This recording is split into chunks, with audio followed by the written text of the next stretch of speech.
This 5-minute solution will show you how to recover your Discord password from mobile. So if you're trying to sign into your Discord account but you forgot your password, follow these 2 steps to recover your Discord password. The first method is open your browser and tap on your Google account.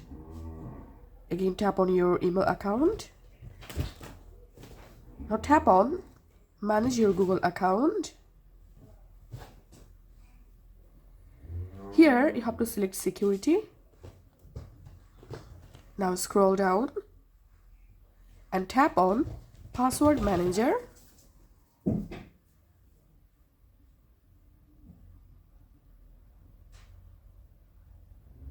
And tap on the search box and type here Discord. Now tap on discord.com.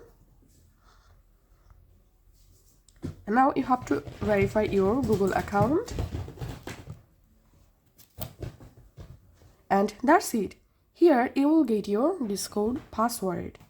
From here you can collect your password to sign into your account. And the second method is go to your phone settings and scroll down, tap on passwords, and here you will get your Discord account. So tap on it and you'll get your password here. If you find this video helpful, don't forget to subscribe 5-minute solution. See you in the next video.